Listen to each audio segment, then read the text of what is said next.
Hello everyone. I hope आप लोग सब बढ़िया हो और सेफ हो अपने अपने घर पे। ओके, सो सितंबर स्टार्ट हो चुका है एंड अगर सीए फाउंडेशन की बात करते हैं तो we have approximately 60 days, right? मतलब 60 डेज है आपके एग्जाम्स के लिए। और अगर सी एस ई टी की बात करते हैं तो भी नवंबर में है, सी एस फाउंडेशन दिसंबर में है। हालांकि एग्जाम्स का स्केड्यूल अभी तक कंफर्म नहीं है, होंगे नहीं होंगे वी डोंट नो, लेकिन what we have to is we have to study, right? So अगर आप टाइम टेबल के हिसाब से चलते हो तो सीएस फाउंडेशन के लिए आपके पास approximately 90 days and CA foundation या सीएस ईटी के लिए हमारे पास सिर्फ अप्रोक्सीमेटली 60 डेज का टाइम स्पैन है, राइट? सो स्टार्ट स्टडिंग, सबसे इंपॉर्टेंट है स्टार्ट स्टडिंग। टाइम टेबल बनाइए, जल्दी से शुरू कीजिए पढ़ना, ठीक है? And let's start with our lecture today. तो हमारा जो सेशन है आज का वो रहेगा types of contract on the basis of formation and performance. पिछला जो हमारा सेशन था उसमें हमने टाइप्स ऑफ कॉन्ट्रैक्ट देखे थे, लेकिन on the basis of validity देखा था हमने। किसके बेसिस के ऊपर देखा था? On the basis of validity. उसमें कौन से कॉन्ट्रैक्ट्स थे? वैलिड कॉन्ट्रैक्ट था, वॉइडेबल, वॉइड, इलीगल, अनएनफोर्सेबल। तो ये सारे कॉन्ट्रैक्ट्स जो थे हमने वो on the basis of validity देखा था, राइट? तो आज का जो हमारा सेशन है उसके ऊपर हम प्योरली डिस्कस करेंगे contracts on the basis of formation and performance, ठीक है? तो सबसे पहले समझते हैं कि फॉर्मेशन का मतलब क्या होता है। जब हम फॉर्मेशन की बात करते हैं तो फॉर्मेशन का मतलब होता है कि उसका फॉर्म कैसा होना चाहिए, स्ट्रक्चर कैसा होना चाहिए। राइटिंग में है तो राइटिंग में क्या पैटर्न होना चाहिए, ओरल है तो चलेगा क्या, इज इट वैलिड, अगर आपका अग्रीमेंट जो है वो ओरल है तो चलेगा क्या, नहीं चलेगा। सो वो जो भी स्ट्रक्चर है, जो भी पैटर्न है वो देखेंगे हम, और उसके बेसिस के ऊपर कितने टाइप्स के कॉन्ट्रैक्ट बन सकते हैं वो आज के सेशन में हम देखने वाले हैं। So without making any kind of delay, let's start. On the basis of formation सबसे पहले जो आपका अग्रीमेंट आता है या कॉन्ट्रैक्ट आता है दैट इज एक्सप्रेस कॉन्ट्रैक्ट। उसके बाद आता है आपका इम्प्लाइड कॉन्ट्रैक्ट्स, उसके बाद आता है tacit contracts and last but not the least we have quasi contracts. So आपको जो आज के सेशन में पढ़ना है वो है 4 टाइप के contracts on the basis of formation. सबसे पहला है एक्सप्रेस, फिर आता है इम्प्लाइड, फिर आता है टैसिट और फिर आता है क्वासी कॉन्ट्रैक्ट। अभी ये जो है वो हम हर एक को एक्सप्लेन करेंगे, देखेंगे हर एक का मीनिंग डीप में कि ये कॉन्ट्रैक्ट्स होते क्या है एग्जैक्टली। तो सबसे पहले आपका एक्सप्रेस कॉन्ट्रैक्ट्स। तो एक्सप्रेस कॉन्ट्रैक्ट मतलब अगर मैं आपको इजी लैंग्वेज में बताऊं तो जहां पे आपने क्लियरली एक्सप्रेस किया है कि आपको कैसा कॉन्ट्रैक्ट चाहिए इज एक्सप्रेस कॉन्ट्रैक्ट, ठीक है? जहां पे आपने क्लियरली आपका इंटेंशन बता दिया है कि मुझे ये टाइप का कॉन्ट्रैक्ट चाहिए, या आपने जो भी आपका इंटेंशन था वो क्लियरली बता दिया है, वो है एक्सप्रेस कॉन्ट्रैक्ट, ठीक है? मतलब फॉर एग्जाम्पल अगर मुझे मेरा सेल फोन बेचना है, ठीक है, if I wish to sell my cell phone, और मैंने क्लियरली बताया कि mister B, I am selling my cell phone for ₹50,000, are you interested? तो मैंने क्लियरली बता दिया, देखो कंसिडरेशन आ गया, दूसरे पार्टी को मैंने ऑफर तक दे दिया, सब कुछ मैंने क्लियरली बता दिया। तो ये क्या हो गया? ये एक्सप्रेस। नाम से ही पता चलता है जहां पे आपने आपका इंटेंशन क्लियरली एक्सप्रेस किया है वो है एक्सप्रेस कॉन्ट्रैक्ट, ठीक है? ओरल भी हो सकता है, रिटर्न भी हो सकता है। देखो अगर हम कॉन्ट्रैक्ट्स की बात करते हैं ना तो ओरल भी वैलिड है, रिटर्न भी वैलिड है, लेकिन सजेस्टेड है कि आप रिटर्न में कीजिए। क्यों? क्योंकि हमारा जो सिविल लॉ है जो कि आपके आईसीए यानी इंडियन कॉन्ट्रैक्ट एक्ट को गवर्न करता है वो एविडेंस पे ज्यादा ट्रस्ट रखता है। और अगर आप ओरली कोई अग्रीमेंट में एंटर करते हो तो you don't have any kind of evidences with you, right? अगर आप वही चीज को रिटर्न में करते हो तो उसकी एविडेंशियरी वैल्यू जो है वो बढ़ जाती है। इसीलिए सजेस्टेड है कि आप जब भी किसी के साथ कोई भी प्रकार का कॉन्ट्रैक्ट करते हो तो हमेशा उसे राइटिंग में कीजिए। ओरल वैलिड है, सजेस्टेड है राइटिंग में करना, ठीक है?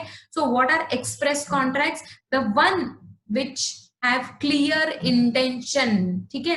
जहां पे आपने वैलिड कॉन्ट्रैक्ट के जितने भी इसेंशियल्स है वो सारे फुलफिल किए हैं, वो है एक्सप्रेस कॉन्ट्रैक्ट। एग्जाम्पल देखो, mister Amar via mail offers Mr. Summer to sell his car for ₹50,000. Mr. Sunil gives confirmation via mail. This is an express contract. Mister Amar ने एक ऑफर दिया मेल के थ्रू और मिस्टर समर ने उसे confirm किया mail के थ्रू, तो ये क्या हो गया? ये एक्सप्रेस। अभी यहाँ पे मिस्टर सुनील चाहे तो क्या कर सकते थे? मिस्टर सुनील चाहे तो क्या कर सकते थे? अपना जो कंसेंट है या जो अपना कंफर्मेशन है वो मेल के थ्रू भी दे सकते थे, या किसके थ्रू भी दे सकते थे?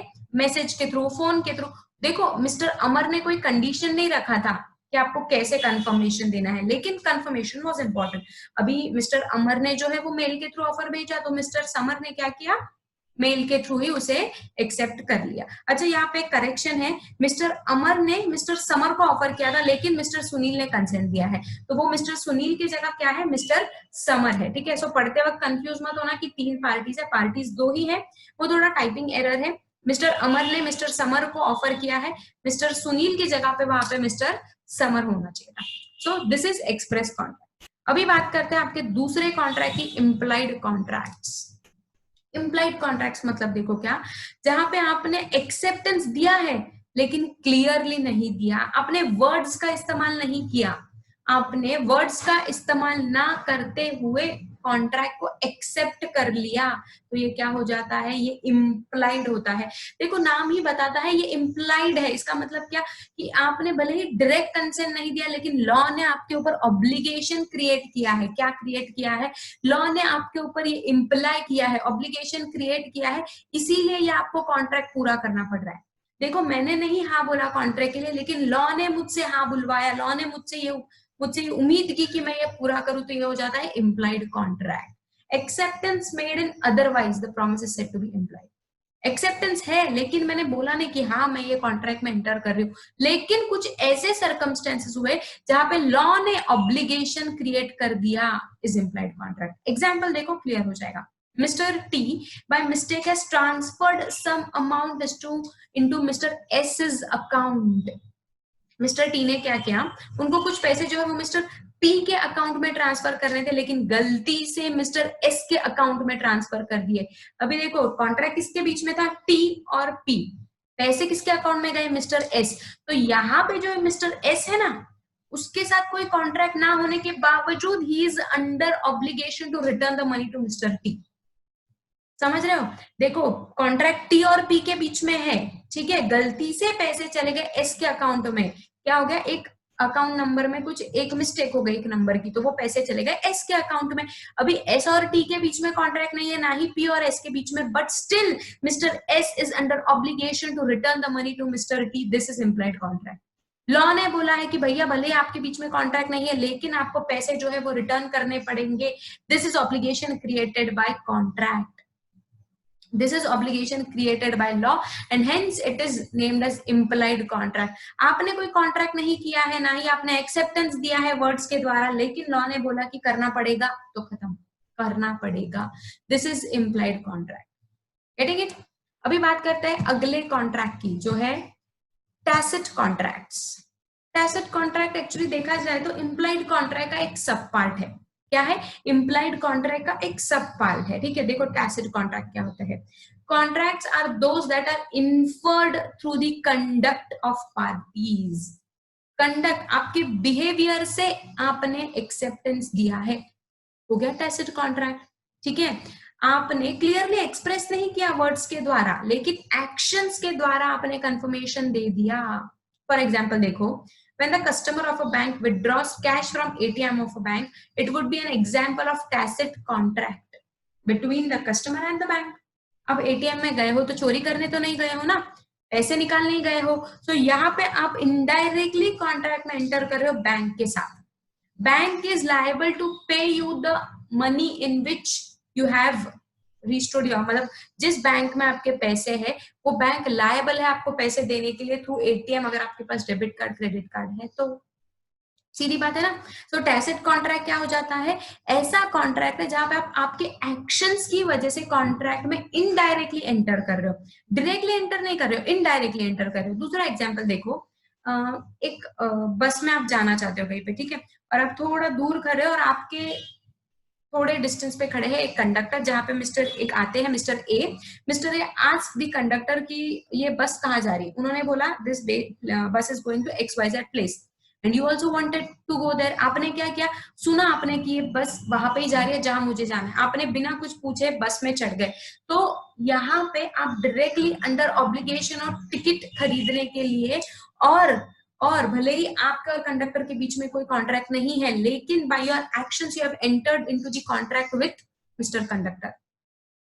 अभी आपके सामने जब कंडक्टर आएगा वो सिर्फ आपको पूछेगा कहाँ जाना है, आपने उसको पैसे दे दिए और बोल दिया आखिरी स्टॉप। अभी आखिरी स्टॉप कौन सा है वो आपको भी नहीं पता, मतलब पता है लेकिन ये इम्प्लाइड है कि you know that what is the last stop. Conductor is not going to say कि हाँ भैया लास्ट स्टॉप तो ये है, जाना है ना वहां पे, he is not going to take your confirmation. Offer नहीं है, एक्सेप्टेंस नहीं है डायरेक्टली, वर्ड्स के द्वारा ना ही ऑफर है ना ही एक्सेप्टेंस है, but still it is a contract. Why? Because your action is स्टेटिंग this. आप फॉर एग्जाम्पल देखो, मॉल में जाते हो, मॉल में जाते हो, आपको वो वहां पे कोई बुलाता नहीं है कि प्लीज आइए हमारे मॉल में शॉपिंग कीजिए, nobody states this to you, right? You by your choice go to the mall, shopping करते हो, तो it is understood that you are going to stand in the queue of cash to pay the cash, right? आप line में खड़े रहकर पैसे देने वाले हो, ये इम्प्लाइड है। आपको किसी ने बुलाया नहीं, ना ही कोई ऑफर था, ना ही कोई एक्सेप्टेंस था, ये क्या था? ये कंडक्ट के द्वारा जो कॉन्ट्रैक्ट हुआ। कंडक्ट मतलब क्या? आपने एक्शन, आपके बिहेवियर के द्वारा आपने कॉन्ट्रैक्ट में एंटर कर लिया, तो वो होता है टैसिट कॉन्ट्रैक्ट। टैसिट कॉन्ट्रैक्ट में वर्ड्स नहीं है, ना ही कोई लॉ का ऑब्लिगेशन है, लेकिन क्या है? आपके एक्शन से, आपका गेस्चर है जो कि बोलता है कि ये कॉन्ट्रैक्ट टैसिट है। Is it clear? अभी बात करते हैं आपके अगले कॉन्ट्रैक्ट की, क्वाजी कॉन्ट्रैक्ट। जैसे क्वासी कॉन्ट्रैक्ट कहिए, क्वाजी कॉन्ट्रैक्ट कहिए, ठीक है? अभी देखा जाए तो ये कॉन्ट्रैक्ट एक्चुअली कॉन्ट्रैक्ट है ही नहीं। क्यों? क्योंकि इसमें अगर आप गौर से देखोगे तो इसमें आपके जो वैलिड कॉन्ट्रैक्ट के इसेंशियल्स है वो फुलफिल नहीं होते। क्वासी कॉन्ट्रैक्ट में आपके जो वैलिड कॉन्ट्रैक्ट के इसेंशियल्स है वो फुलफिल नहीं होते, फिर भी ये कॉन्ट्रैक्ट है। क्यों? एक्सेप्शन। लॉ ने बोला है कि जहां पे आपके वैलिड कॉन्ट्रैक्ट के इसेंशियल्स ना फुलफिल हो लेकिन कुछ फुलफिल हो रहे हैं, जैसे आपके ओवरऑल 11 इसेंशियल्स है, राइट? हमने पढ़े थे सेक्शन 10 में शायद थे, राइट? 11 इसेंशियल्स थे, तो वो जो 11 इसेंशियल्स है वो फुलफिल नहीं होते, लेकिन उसमें से कुछ तो फुलफिल हो रहे हैं ना, तो वो जो कुछ फुलफिल हो रहा है वो क्वासी कॉन्ट्रैक्ट में आ जाएंगे। क्वासी कॉन्ट्रैक्ट में कुछ ऐसी चीजें बताई गई है कि जो कॉन्ट्रैक्ट को क्रिएट करती है without having all the essentials, ठीक है? Without having all the essentials, और वो पूरे इसेंशियल्स को फुलफिल नहीं करते, इसीलिए उसको कॉन्ट्रैक्ट नहीं लेकिन क्वासी कॉन्ट्रैक्ट कहा जाता है, ठीक है? देखो, quasi contract is a retroactive arrangement between the two parties who have no previous obligation to one another। दोनों के बीच में कोई भी संपर्क नहीं है, कोई भी कनेक्शन नहीं है, but still they are entering into a contract। It is created by a judge to correct a circumstances। ठीक है? ये मतलब एक्चुअली देखा जाए तो कोर्ट के ऑर्डर के थ्रू होता है, मतलब जज ने बनाया हुआ है क्वासी कॉन्ट्रैक्ट को, ठीक है? इनका ऐसा कहना है। एक्चुअली क्वासी कॉन्ट्रैक्ट का कंसेप्ट है that you can not enjoy the benefit at others loss। दूसरे के नुकसान के ऊपर आप बेनिफिट इंजॉय नहीं कर सकते। दूसरे का लॉस हो रहा है और आप इंजॉय करोगे, नहीं चलेगा, नहीं चलेगा, ठीक है? You can not benefit your self unfairly from doing the loss of other party. Other party के एक्सपेंस के ऊपर आप बेनिफिट एंजॉय नहीं कर सकते। दिस इज क्वासी कॉन्ट्रैक्ट का principle. It is based on just equity and moral conscience, ठीक है? जैसे आपको लॉस्ट प्रॉपर्टी, लॉस्ट प्रॉपर्टी, अगर कहीं पे आपको किसी का प्रॉपर्टी मिला है, कुछ चीज मिली है पड़ी हुई, तो हम क्या करते हैं? वो पूछते हैं whose this lost property is, किसकी है ये पड़ी हुई प्रॉपर्टी, किसका है ये पड़ा हुआ बैग, किसका हुआ ये पड़ा हुआ मोबाइल। अगर आप अच्छे इंसान हो तो आप पूछोगे, नहीं हो तो आप क्या करोगे? घर पे लेकर जाओगे, ठीक है? सो आपने क्या किया? यहाँ पे वो ओनर को ढूंढने की कोशिश की, और लॉ बोलता है कि जब तक आपको वो ओनर नहीं मिल जाता आपको उसे प्रिजर्व करके रखना है। क्या करके रखना है? प्रिजर्व करके रखना है। प्लस अगर वो कोई पेरिशेबल गुड्स थे, जैसे कि फ्रूट था, वेजिटेबल था, या कंज्यूमेबल गुड्स थे, आपने उसे कंज्यूम कर लिया, तो आपको वो जो नुकसान सामने वाले पार्टी का हुआ है वो आपको रिस्टोर करके देना है। क्यों? क्योंकि उसके नुकसान के ऊपर आप इंजॉय नहीं कर सकते। This is quasi contract. Quasi contract moral values के ऊपर बेस्ड है। किसी की प्रॉपर्टी, किसी का कोई चीज गुम हो गया है और वो बेचारा नुकसान वहां पे ये कर रहा है, नुकसान को एडजस्ट कर रहा है, and what you are doing, you are enjoying out of that loss. So this is not allowed in law. So hence this contract becomes quasi. आपके और वो, सपोज मिस्टर ए, देखो एक एग्जाम्पल है यहाँ पे, अच्छा एग्जाम्पल मैंने आगे दिया है, हम एग्जाम्पल को देखेंगे तो जिससे आपका पूरा क्वासी कॉन्ट्रैक्ट जो है वो क्लियर हो जाएगा। I hope the concept is clear to you about quasi contract, ठीक है? कंसेप्ट अगर समझ जाता है तो एग्जाम्पल के थ्रू आपका पूरा जो डाउट है वो भी क्लियर हो जाएगा, राइट? सो अभी तक हमने क्या क्या देखा? फॉर्मेशन के बेसिस के ऊपर कॉन्ट्रैक्ट, सबसे पहला था एक्सप्रेस, उसके बाद इम्प्लाइड, फिर था टैसिट, और आखिरी वाला था क्वासी कॉन्ट्रैक्ट्स, राइट? अभी बात करते हैं कुछ इलस्ट्रेशंस की मतलब एग्जांपल्स देखते हैं हर एक जो टॉपिक हमने पढ़ा उसका। सबसे पहले देखते हैं इलस्ट्रेशन एक्सप्रेस कॉन्ट्रैक्ट का। अभी देखो एक्सप्रेस कॉन्ट्रैक्ट का इलस्ट्रेशन क्या है। An express contract is formed when one party offers to install a new carpet in the other party's house for payment of rupees 1000। एक पार्टी ने दूसरे पार्टी के घर पे कारपेट लगाने के लिए कॉन्ट्रैक्ट में एंटर किया for ₹1000। Here the terms are clearly expressed. ठीक है, ₹1000 का कारपेट चाहिए, कहाँ पे लगाना है, घर पे लगाना है। एक पार्टी ने दूसरे पार्टी को ऑफर दिया है, एवरीथिंग इज डन। मतलब कि आपके जो वैलिड कॉन्ट्रैक्ट के एसेंशियल से सारे फुलफिल हो चुके हैं। सो ये क्या है, ये एक्सप्रेस कॉन्ट्रैक्ट है। एक्सप्रेस कॉन्ट्रैक्ट में आपने क्लियरली हर एक चीज को एक्सप्रेसली मेंशन किया है, इंटेंशन क्लियरली बता दिया है कि मुझे घर पे ही लगाना है कारपेट और ₹1000 का ही चाहिए, उससे ज्यादा नहीं होना चाहिए। So what is this, this is express contract, जहां पे क्लियरली हर एक चीज को आपने एक्सप्रेसली मेंशन किया है। कोई भी चीज में इफ बट वगैरह नहीं आता, दैट इज एक्सप्रेस कॉन्ट्रैक्ट। ठीक है, अभी बात करते हैं आपके दूसरे एग्जाम्पल की, that is implied contract. Implied contract का देखो, if a customer enters a restaurant and orders food. ठीक है, आप रेस्टोरेंट में गए, आपने फूड ऑर्डर किया, for example an implied contract is created. कैसे, देखो, the restaurant owner is obligated to serve the food and the customer is obligated to pay the prices listed on the menu for it।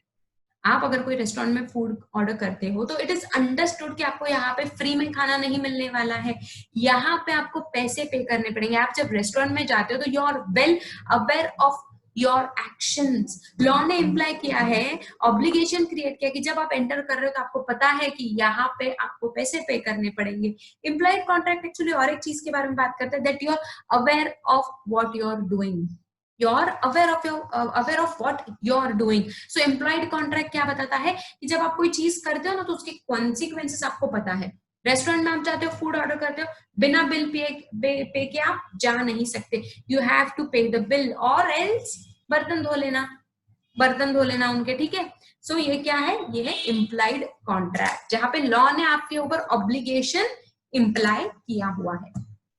अभी बात करते हैं अगले example की, जो कि आपका टैसिट कॉन्ट्रैक्ट। टैसिट कॉन्ट्रैक्ट का एग्जाम्पल अगेन वही आता है कि आप बैंक के एटीएम में जाते हो, पैसे विड्रॉ करते हो, तो ये क्या हो जाता है, टैसिट कॉन्ट्रैक्ट हो जाता है, आपके एक्शन के द्वारा आपने एंटर किया। दूसरा एक एग्जाम्पल देखो, falling of hammer in the auction sale. जहां पे वो हैमर रहता है ना, हथौड़ा, जो आप ऑक्शन सेल में देखा होगा बहुत सारी मूवीज में कि ऑक्शन सेल में वो हैमर 3 बार बैंग करते हैं और तीसरी बार जैसे हैमर गिरा, देयर इज अ कॉन्ट्रैक्ट। अभी देखो, हैमर गिरना ये एक एक्शन है, राइट। कोई पार्टी ने कुछ बोला नहीं, लेकिन तीसरी बार जब हैमर गिरा तो सेल हो गया, खत्म बात, finish, full and final done हो गया है वो प्रॉपर्टी का सेल। सो ये क्या होता है, ये टैसिट कॉन्ट्रैक्ट होता है, जहां पे आप आपके एक्शंस के द्वारा कॉन्ट्रैक्ट में एंटर करते हो, गेस्चर्स के द्वारा, बिहेवियर के द्वारा, तो ये क्या हो जाता है, ये बन जाता है टैसिट कॉन्ट्रैक्ट। अभी आखिरी कॉन्ट्रैक्ट के एग्जाम्पल की बात करते हैं, दिस इज क्वाजी कॉन्ट्रैक्ट। अभी देखो एक एग्जांपल है, पीटर एंड ऑलिवर। ठीक है, Peter and Oliver enter into a contract under which Peter agrees to deliver a basket of fruit at Oliver's residence and Oliver promises to pay 1500 after consuming all the fruits. Peter and Oliver ने एक contract में enter किया, जहां पे Peter ने agree किया कि वो फ्रूट का बास्केट ऑलिवर के घर पे डिलीवर करेगा और उसके लिए ऑलिवर 1500 रुपीज देंगी फ्रूट खाने के बाद। ठीक है, फ्रूट खाने के बाद। अभी क्या हो गया, पीटर ने गलती से वो ऑलिवर के जगह जॉन के घर पे डिलीवर कर दिया, दोनों बाजू बाजू में रहते थे, तो ही गॉट कंफ्यूज्ड कि ऑलिवर कहाँ रहती है, तो उसने गलती से जॉन के घर पे वो फ्रूट का बास्केट डिलीवर कर दिया। अभी जब वो जॉन को मिला तो जॉन को लगा कि वो तो उसका बर्थडे गिफ्ट है, उसका बर्थडे था ना उस दिन जॉन का। उसको लगा कि ये तो उसका बर्थडे गिफ्ट है, किसी और ने भेजा है। उसने क्या किया, बर्थडे गिफ्ट समझकर सारे फ्रूट्स को कंज्यूम कर लिया, खा लिया। ठीक है, बहुत डिलिशियस फ्रूट्स थे, मैंगो था उसमें, तो उसको लगा कि ये मेरा बर्थडे गिफ्ट है, wow, some of my friend has send me this surprise gift है, मैं खा लेता हूँ फटाफट। तो उसने क्या किया, जॉन ने सारे फ्रूट्स को कंज्यूम कर लिया। अभी देखो, यहाँ पे आता है आपका क्वासी कॉन्ट्रैक्ट। अभी जॉन और ऑलिवर के बीच में कोई भी कॉन्ट्रैक्ट नहीं था, ना ही जॉन और पीटर के बीच में था, but although there is no contract between Peter and John, the court treats this as a quasi contract and orders John to either return the basket of fruits or pay Peter। समझ रहे हो? अभी दोनों के बीच में कोई भी कॉन्ट्रैक्ट नहीं है, जॉन और पीटर के बीच में, बट स्टिल पीटर की गलतियां, बट स्टिल जॉन को पीटर को रीपे करना पड़ेगा। फ्रूट्स तो खा लिए ना भाई ने, फ्रूट्स तो खा लिए, तो अभी क्या करना पड़ेगा उसको, पीटर को पैसे जो है वो रीपे करने पड़ेंगे। जितने के मैंगोज थे या जितने के भी फ्रूट्स थे, वो सारे पैसे जॉन को पीटर को रीइम्बर्स करने पड़ेंगे। क्यों? क्योंकि पीटर का तो नुकसान हो गया ना, ऑलिवर को तो उसको देना ही पड़ेगा अभी। और ऑलिवर तो चलो पैसे दे देगी, लेकिन उसका नुकसान कब होगा? जब जॉन पैसे नहीं देगा। तो क्वासी कॉन्ट्रैक्ट का प्रिंसिपल क्या है? You can not enjoy benefits arising out of somebody else's loss. तो जॉन एंजॉय कर रहा है किसके लॉस पे? पीटर के लॉस पे। तो ये चलेगा नहीं, ऐसा लॉ ने कहा है, और इसीलिए उसे क्वासी कॉन्ट्रैक्ट ट्रीट किया गया है। और अभी John is under obligation to pay to mister Peter the sum of the basket, fruit basket, या तो फिर फ्रूट्स को, आप जितने फ्रूट्स थे, 1 किलो मैंगो थे, दे दीजिए 1 kg ऑफ मैंगोज, रिटर्न कर दीजिए, बात खत्म। This is quasi contract. ठीक है, सो आज के सेशन में हमने क्या देखा? आज के सेशन में हमने contracts arising on the basis of formation देखा। कौन से देखे? सबसे पहला था आपका एक्सप्रेस, उसके बाद इम्प्लाइड, फिर टैसिट, और आखिरी वाला जो था वो था क्वाजी कॉन्ट्रैक्ट। सो ये 4 प्रकार के कॉन्ट्रैक्ट्स हमने आज पढ़े हैं on the basis of formation. I hope that they are clear to you, and thank you so much for giving your precious time to my video lecture. Do like and comment. अगर आपको कोई भी doubt है तो आप comment कर सकते हो। आपको अगर कुछ सजेस्ट करना है, you can comment in the comment box given below. Please share करें मेरा यूट्यूब चैनल और सब्सक्राइब करें मेरे चैनल को। Thank you so much, bye bye.